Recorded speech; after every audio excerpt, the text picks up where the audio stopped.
It's cold out here. Okay, hi there, folks. This is part two or part B of the Thoracic Outlet Syndrome, which is short for TOS. Okay, I'm gonna start with you know, um, if a client comes to us, seeking for therapy, the first questions we're gonna ask: Do they have any systemic condition? Do they have any kidney issues or any diabetes issue? Or have they had any nerve neuropraxia or for instance any nerve lesions? Okay, so we're gonna have to ask those questions: whether they're pregnant, have they had any systemic condition like rheumatoid arthritis, because that could contribute to thoracic outlet syndrome. Sorry, I'm so asthmatic and I'm shivering inside because I'm cold. I opened the window and I turned off the heater. Sorry, guys. Okay, so does the client have any respiratory conditions? Um, because it's really important. Because if we're conducting the test, if they do have any chronic bronchitis, any emphysema, or even asthma like me. Right now, I'm having difficulty in breathing. Just because of the coldness, so my body's tensing, or if I'm a little bit tense, I'm even emotional tense, that could also happen. Okay, we're gonna have to ask these clients, have they had any corticosteroid injections? Are they taking any medication? And if they have taken these injections or corticosteroid injections, is it been the last 10 days that it has been given or injected to them? And also have they been seeking for other naturopath ways of therapy, or other massage therapy or any physiotherapy? Or is this thoracic outlet syndrome diagnosed by their physician more so? Okay, so we're also gonna ask any the symptoms.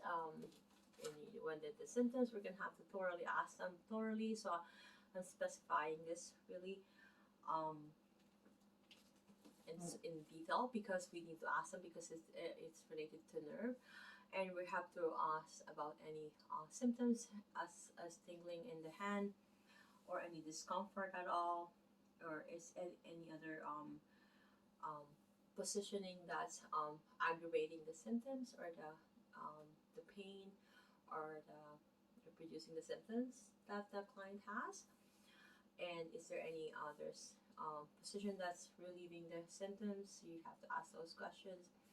And also is there any you know injury to the GH joint, the clavicle, and also the cervical spine? And we have to ask them about their postural habits and the way they're slouching in the couch or watching TV, or the way they are talking to people. Like me, I'm always in a cross, like my legs are always crossed. Sometimes I tend to use my right leg on top of my left leg, which is causing um, a hike on my pelvis. So I tend to, because I like doing that, so I will just do alternate it more so. And um, there are times that could produce some symptoms that I'm experiencing. Okay, I wanted to mention some special tests that we could use.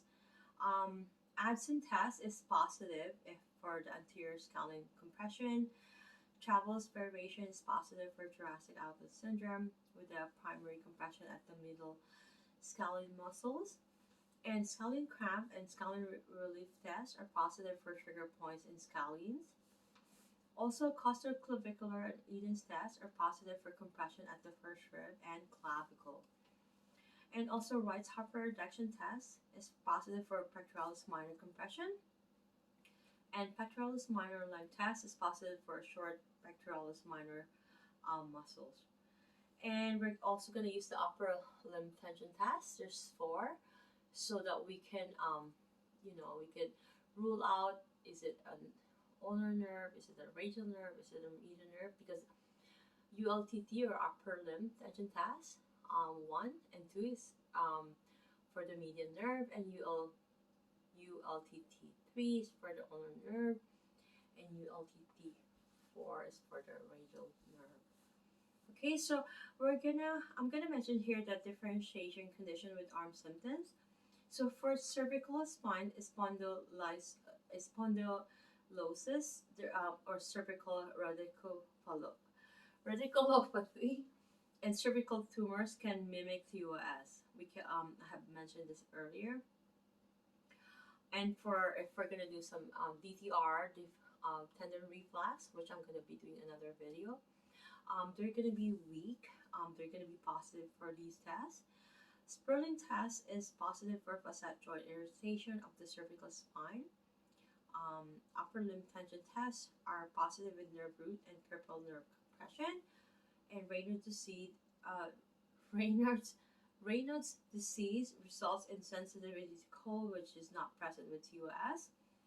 So carpal tunnel syndrome will yield a positive Fallon's test. Pain and paresthesia are on the thinner side of the hand with thinner muscle wasting with CTS. So ulnar nerve compression are at the elbow or at the Guy's canal at the wrist, has a similar paresthesia pattern but will not result in atrophy or intrinsic hand muscles.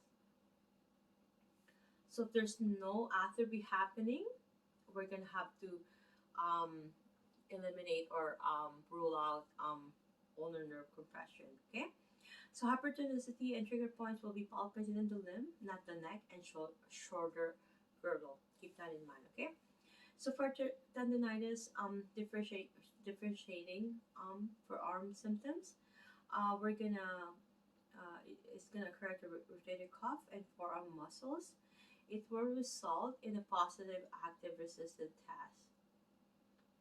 So that's given any tendonitis test. We're gonna have to provoke or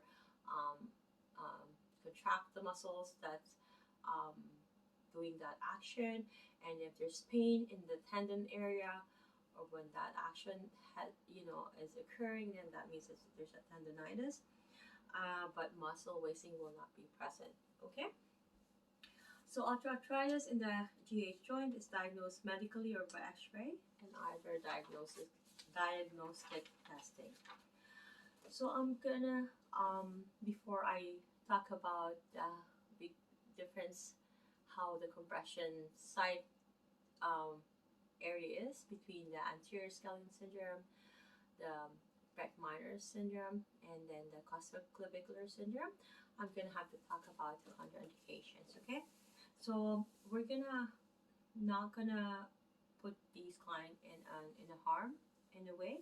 So contraindications, we have to note down that we're not going to place deep moist heat over the neck or anterior chest if the client has a hypertension or anterosclerosis in the neck vasculature. Okay, do not perform muscle stripping or aggressive techniques in these circumstances. Okay, so we're going to avoid friction if anti-inflammatories are being taken. So if the compression is the result of a pathology, modify positioning, hydrotherapy, and techniques accordingly. So we're going to modify the techniques and pressure if the tissue is fragile. So we're not going to drag those tissues up to where we could cause some tractioning or some capillaries or some superficial adhesions happening, right? We don't want that to happen. So we're going to avoid some aggressive mobilization if there's any DDD, degenerative disease, if there's any RA, rheumatoid arthritis, or any cervical rib issue is present. Okay, so we're going to have to avoid those. Okay, so I'm going to be talking about the first off the cervical rib.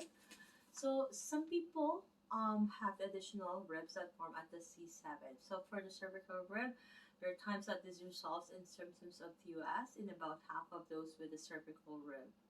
So for the transverse process is often as broad as the T1 and the cervical rib, then reaches beyond the C7 transverse process. That's what's happening there.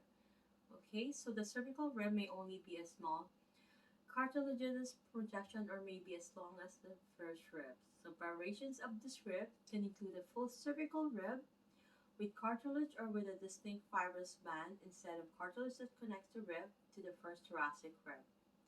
It often comes just behind the lateral margin of the tendon of the anterior scalene muscles or frequently on the prominence of the first rib. So this narrows an interscalene triangle from below, resulting in the vascular bundle being more or less strung over cervical rib under tension. So this contributes to compression of the bundle. So with symptoms varying depending on the amount of the compression, such ribs are identified by x-rays and through palpation at the end of the clavicle as a bulge in the space between the anterior and middle scalenes. Okay, so now because we're trying to identify where the compression is, whether it's in the anterior scalene or in the pec minor or in the costoclavicular between the ribs. So I'm gonna mention the anatomy briefly here, and then how it's being compressed. Okay, so for the anatomy, the interscalene triangle consists anteriorly of the anterior scalene muscles, which attaches proximally to the anterior transverse process of cervical vertebrae through 3 through 6. So 3 to 6. Okay, for the anterior scalene, 3 to 6, and distally to the scalene typical of the inner border of the first rib. So posteriorly, it consists of the middle scalene muscles, the largest scalene, which attaches proximally to the posterior transverse process of C2 to C7. So, and distally to the first rib, make sure that we know that C2 to C7. So inferiorly, the first rib forms the base of the triangle. So the brachial plexus and the subclavian artery pass through these spaces. At this level, the subclavian vein passes anteriorly to the anterior scalene muscle and it's not affected by the compression. So we're gonna have to keep that in mind, okay? It's not part of the compression. So a narrowing of this triangle through changes in the muscles or rib or through space-occupying structures often results of the compression of the nerves, specifically the brachial plexus and or the blood vessels, right? Namely the subclavian artery. Okay, because of the because of the ulnar nerve symptoms, and we're gonna experience them as some scalene trigger points. It could cause some pain in the lower lateral neck, radiating to the lateral shoulder and the arm. And and we need to identify where the compression is, and because the specific causes of the anterior scalene syndromes are hypertonicity and trigger points in the anterior or middle scalene. So we're gonna have to work on those two muscles or any anatomical anomalies such as the cervical rib, a wide C7 TBP, or an extra wide insertion of the anterior scalene. In addition, the general causes of TS can bring onto this condition. Okay. So now I'm going to be talking briefly about the costoclavicular syndrome. Okay, for anatomy, costoclavicular syndrome differs from anterior scalene syndrome in that vascular compression plays a larger role. It's more vascular compression, as opposed to the neurovascular compression. Okay, so the neurovascular bundle, including both the auxiliary subclavian artery and the vein, travels through a space created by the clavicle anteriorly and first rib posteriorly. So the size of the space is variable dependent on the shoulder position or anatomical anomalies. So abduction of the arm, retraction of the scapula, and elevation of the first rib with inspiration, specifically with apical breathing like me, because I'm very asthmatic, I have asthma, will lead to narrowing of the space. So subclavius insert onto the inferior surface of the lateral clavicle and into the middle first rib and its costal cartilage. Okay? So any hypertonic subclavius muscle contributes to compression and leads to fixation of the clavicle. That's given.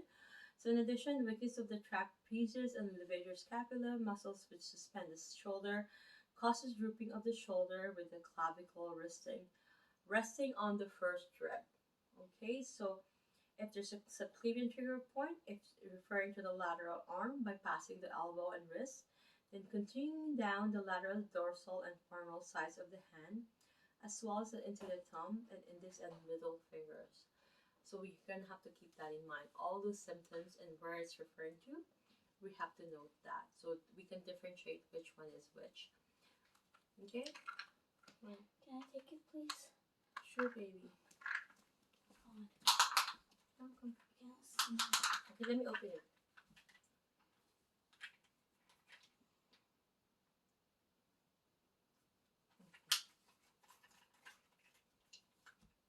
I'll take it. I'll make sure Water? with water. Yeah. Okay. What's this?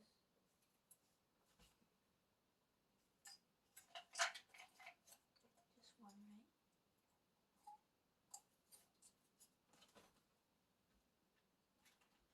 Thank you. Love you. Okay. Love you too. I'm gonna Love you water. more. You too. Love you, baby. Don't forget to pray, ah, Okay. before you sleep. Where am I now? Okay, I lost my chain of thought. You didn't lock the door for Ate, right? No. You can check it again. Okay. Okay, I lost my chain of thought. I'm gonna try to gain it back. Okay, so the symptom of this syndrome are similar to the anterior scalene syndrome, which are numbness, tingling, and weakness in the fourth and fifth fingers. So in addition, symptoms is venous congestion due to the impaired venous return because of the compression of the subclavian vein. So this leads to temporary or chronic edema. So specific causes of costoclavicular syndrome are conditions specifically affecting the clavicle and first rib, such as fracture, particularly if it's poorly set, a marked bony callus, or a drooping shoulder are often found in elderly persons. Any chronic respiratory pathologies such as emphysema or asthma like me, or any chronic bronchitis, osteoarthritis carrying a heavy or hard object on the shoulder, and hypertrophy and trigger points in the subclavius muscles. Okay, so that subclavius muscles have to be released if it's hypertonic because it might be causing hypertonicity, which is causing for the clavicle to turn in a different position, causing head forward curve and internal rotation of the humerus. Okay, now I'm going to talk about the pectoralis minor syndrome. It is frequently referred to as the hyperadduction syndrome because symptoms occur when the raising of the arm into hyperadduction and external rotation.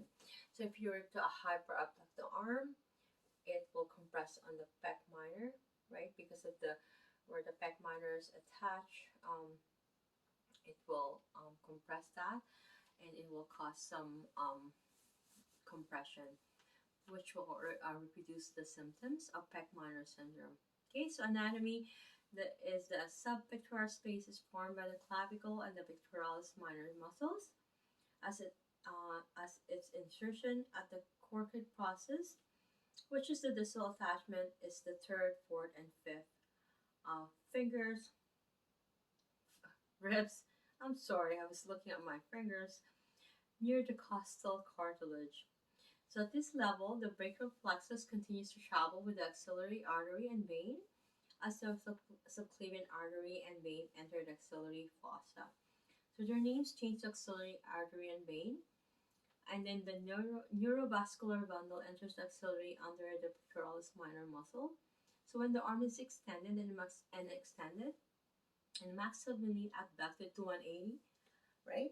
The bundles is stretched around and compressed between the pectoralis minor tendon and the coracoid process, as well as between the clavicle and first rib.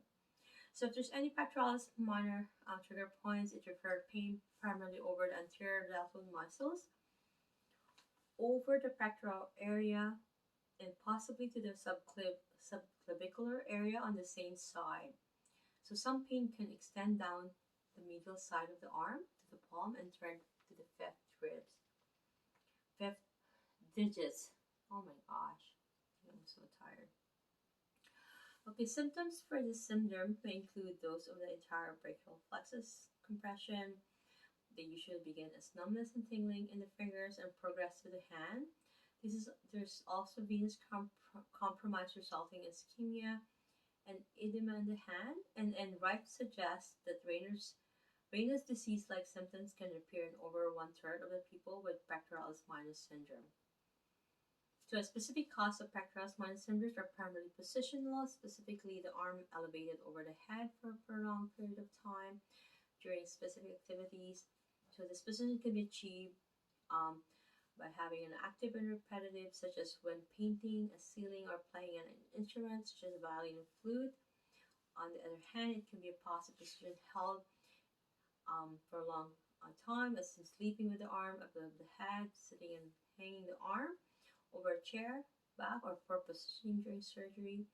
Other causes are shoulder dislocation, trauma such as rib fracture, and compression from a backpack or from using a crutch. So we're gonna have to for the treatment, we're gonna have to do a massage therapy. So it's really a must or beneficial for to do, because there's really no medical treatment for neuropraxia. So there's a compression. So we're gonna have to relieve that tension, what's happening to the muscles surrounding that's compressing those nerves. Keep in mind and bear in mind that if we don't treat this, it could lead to a permanent lesion. It could lead to a lesion, which it could also lead to a permanent lesion damage. Okay, so I'm just gonna wrap this up and see if anything else has been missed. And the next topic that I am going to be presenting will be the carpal tunnel syndrome, and this is one of the most common compression neuropraxia syndrome of the thoracic outlet syndrome. Keep in mind, thoracic outlet syndrome is the brachial plexus being compressed, and it innervates all the upper limb or the arm, the whole entire arm. Okay, so